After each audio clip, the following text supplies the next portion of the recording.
What do you think about the failure? The what? The failure. The failure. Ooh.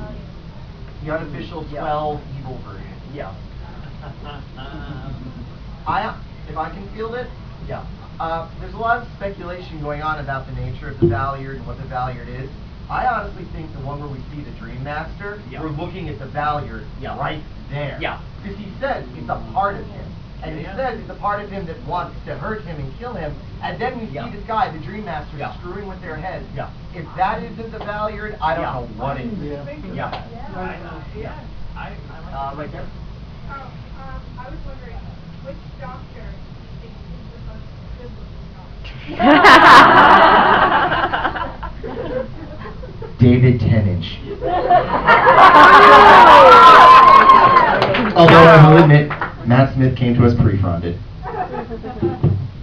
I would have bare Matt Smith's children. And I love Tennant. I mean, I wouldn't kick him out of bed for eating crackers either, but Matt Smith, definitely Matt, because he's such a geek. I mean, he's so gangly and awkward. I'm like, what a cute. He's not like a GQ model, you know. He's normal cute. He's acceptable cute. I hate people that are so cute. I'm like, that's just unfair. I kind of like Matt Smith too, if I had to choose. Yeah. But I'm much more a companion kind of guy. But I mean, and he's not the most. More Doctor Who crushes. But he's not the most attractive doctor in the world. But I mean, who wouldn't want to spend a night with Tom Baker? You know that's not going to be a night you ever forget. Yes. Like the first second of the interview, they're like they're at a coffee shop, and he's like, "Is this the tip jar?" And they're like, "No, that's charity." He's like, "Charity, fuck it, give me a screwdriver." And he's like trying to take his money back. He's such an irascible I bastard. wake up in the morning and my coffee's hot just like everybody else. I love Tom Baker. I have a couple favorite companions in no particular order. Sarah Jane, she rest in peace. Ace. Yeah. I love Ace because she was this awesome, just badass punk rock chick that made things go explodey. And I I love Leela. Oh my God, yes, I love Leela. And okay, so there's 4, and I really love Donna. I love Donna. Actually, she's my absolute favorite of the new companions. Yeah, I'm with you, but I also have to include obviously Donna, obviously Ace, since I'm such a big McCoy fan. But you know, there's something about Rose and Amy. There's something about Rose and Amy, which they are 2 of my Doctor Who crushes. The other 2 Doctor Who crushes are named Jenny. So there are 2 Jennys that I think. I don't like Donna Noble. I openly say Donna Noble, Rose Tyler, very similar characters. The difference is Rose was young and had an excuse. Donna was a grown-ass woman. But when it comes to my favorite companions, Martha Jones and Jack Harkness. Because if there's anyone in the world that can upstage the Doctor, it's Jack Harkness. Have you seen But here's the thing about Donna. spin-off? A friend and I talked about Torchwood? that. Donna serves a very important purpose. Deus Ex Machina. No. Donna Noble is the best friend that he has needed. Yeah. And that's one thing that will always keep Donna Noble. No romance whatsoever. None whatsoever. It's like a big sister. And my only problem, we were talking about this last night, and I love Freeman Chaya. I love the actress who played Martha Jones. My big problem, Michael and I were talking about this last night, is that she spent all of this time pining for him, and we had already gone through all that with Rose.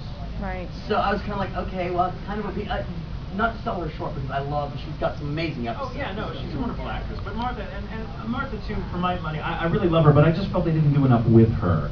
I wish they had, because especially toward the end of her run, we either saw her, making, tragic doe eyes at the Doctor who didn't know how she felt, or just being bitchy. Like we'd see little snips, like, oh God, here we are again.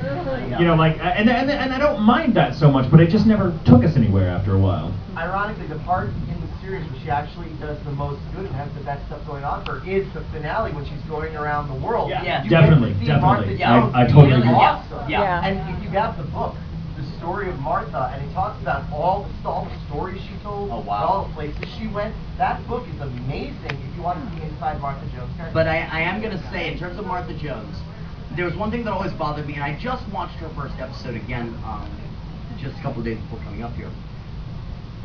because I tend to watch Doctor Who when I'm going to bed.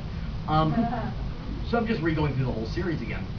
One thing that always bothered me in the finale with Tennant and Rose, one of the first victims of the Cybermen is the actress who plays Martha Jones.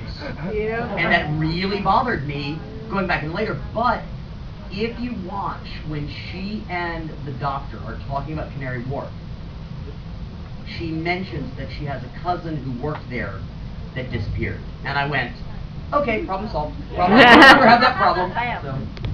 I have a question for you too, and this is a philosophical one. This is one that I've had long-winded discussions with people about. Okay, so as you all know, the Doctor has what, 12 forms, 12 regenerations? Here we go. Yeah. Now, the prevailing theory is what happens when you reach 12, and there are a lot of when you reach 12, 13. Yeah, when you have a lot of different ones. Now, I have my own view about this, but I want to hear what you two think. Michael, I'll let you, because we talked about this yesterday. You had some very. Do you mean like assuming that in the 13 lives, at the end of your life, do Time Lords go to heaven? Is that basically the question? What's going to happen to the Doctor? I mean, is he going to die for good? Are they going to bring in like another Doctor character, or what do you think is going to happen? Okay. I have an interesting take on this, and I have no idea what's going to happen, but I don't see them stopping after 12.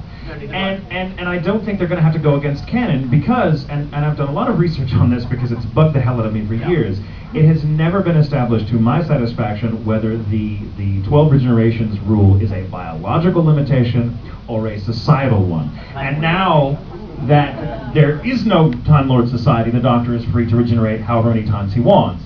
Because he says at one point, Yes. how many times he says that he could regenerate. Yeah, but he said, and it's a lot more. I actually have been thinking about that because one of my friends says, well, maybe there's 12 female regenerations. Because there are female Time Lords. Yes. But the one that my friends were all saying goes in line with what you said about societal. Remember the Time War? Practically an infinite number of Daleks and a finite number of Time Lords. What's to say that Rassilon lifted the regeneration limit?